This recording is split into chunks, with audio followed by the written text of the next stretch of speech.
Hello everyone, તમારા બધાના message આવતા હતા કે બેઝિક કોર્સમાં તમે કયું કયું વર્ક શીખવાડો છો, તો આજે હું બેઝિક કોર્સની માહિતી આપીશ.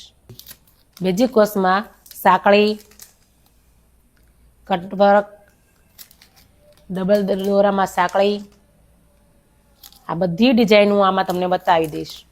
તો આ સતારી, આ વલનું વર્ક આવશે, આ મોતીનું વર્ક, આ લાંબા વલનું, આ કસબમાં વર્ક આવશે,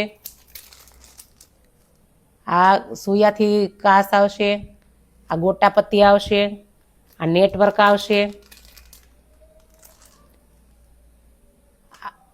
પત્તીનું વર્ક આવશે, આ જરદોશી આવશે, મોતીનું આવશે, વલનું, રેશમનું, રિબિન વર્ક, પીટા વર્ક, ગોટા પત્તી, આ હેન્ડ વર્કના કાચ આવશે, આ હેન્ડ વર્કના આવશે, આ ખાટલી વર્કમાં આવે છે ફેરા. આ બધા પ્રકારના વર્ક બેઝિક કોર્સમાં આવી જાય.